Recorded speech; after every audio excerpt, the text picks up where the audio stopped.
boxing champion Gervonta "Tank" Davis faces new abuse claims from a woman who claims to be his ex-girlfriend. Tank is hung him up, shoes off, get the bag, put a plaque up, he done. Promotions. November 14th, Jake Paul versus Gervonta Davis has officially been canceled. I know that we all speculated that it would be, and I was pretty much for sure that it would be canceled. But now we have official confirmation. Not surprised at all. It's who he is. It's who he is. I've always thought that he's a horrible person, and this is every bit of proof. The boxing world is in shock after Leonard Ellerbe finally broke his silence on Gervonta Tank Davis's recent arrest, an incident that has sent tremors through the sport and officially led to the cancellation of the highly anticipated Jake Paul versus Tank Davis showdown. What was expected to be one of the biggest crossover boxing events of the decade has now been scrapped as legal troubles went.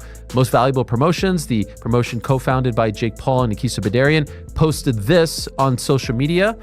They posted that they were officially canceling the fight, saying Most Valuable Promotions immediately initiated an investigation. No, I had the wrong one. Okay, I'm reading this one. Most Valuable Promotions and Netflix have announced that Jake Paul versus Gervonta Davis, the one I was reading was the one from late last week, originally scheduled for Friday, November 14th at the Kaseya Center in Miami, Florida, will no longer be moving forward. Quote, our team has worked closely with all parties to navigate this situation responsibly, said Nikisa Badarian, CEO of MVP. While we will not be moving forward with this event, our plan remains for Jake Paul to headline an event on Netflix in 2025. And that is what I'm hearing as well. They want him to fight in December. That is the hope. And they're actively looking for a opponent. More on that in a moment. Details regarding a new date, location, Jake's opponent, and additional bouts will be shared as soon as they are finalized. We thank Netflix, Kaseya Center, Seminole Hard Rock and Hotel and Casino. Once again derailed Tank's career. Ellerbe, longtime promoter, former CEO of Mayweather Promotions, and one of the closest figures in Davis's camp, didn't hold back. Speaking publicly, he admitted that the situation had gone too far. His remarks were blunt, saying that Davis's ongoing legal battles make the Jake Paul fight not just improbable, but impossible. Ellerbe warned that Tank's status in the sport could now be in serious jeopardy. In the aftermath of the cancellation, reports began to surface that Jake Paul's team had made a formal offer to Ryan Garcia to step in as a replacement. Multiple insiders confirmed that Paul's promotional company, Most Valuable Promotions MVP, reached out to Garcia's camp soon after the fallout. The proposed bout is being targeted for a December date, giving both sides a small window to negotiate. However, Garcia's team has already hinted that wrong. So as of today, November 2nd, this fight is still technically scheduled for November 14th to air on Netflix, but it's basically hanging on by a thread. But the team, Jake Paul's team, have reportedly gone and contacted all the fighters, and the names that they're looking at contacting to fight as a late replacement: Ryan Garcia, Terence Crawford, Francis Ngannou, I mean, come on, we'll get into them, and Nate Diaz. So he's already fought Nate Diaz, but let's go through them one by one. I mean, Ryan Garcia, he's a similar size to Gervonta Davis. He's bigger though. Davis made him come down, didn't he? Then he beat him up. So that was Ryan Garcia. Quite a bad loss for Garcia, that was, because he was up for the fight, but Gervonta Davis beat Garcia.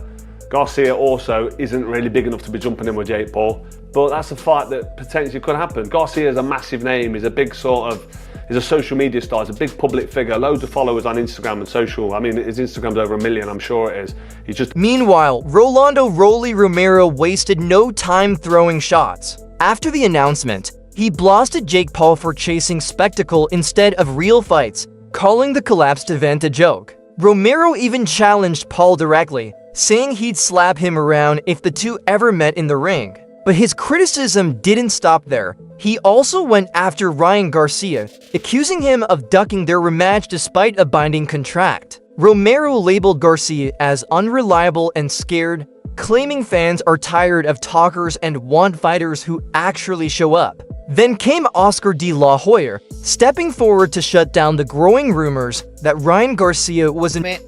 I want to let everybody know I'm going to slap Jake Paul across his face because, first and foremost, man, I'm tired of this YouTube boxing stuff, man. I really am. I am more tired of this YouTube boxing stuff than everyone else. than everyone else, man. Oh, let's make this happen, bro. Bro, I'll be ready in a week. I'll be ready to slap Jake Paul across the face in a week. I will slap Jake Paul across his face. But who cares? I don't care. Roll over Jake Paul 2025, bro. I knocked out another YouTuber. I knocked out.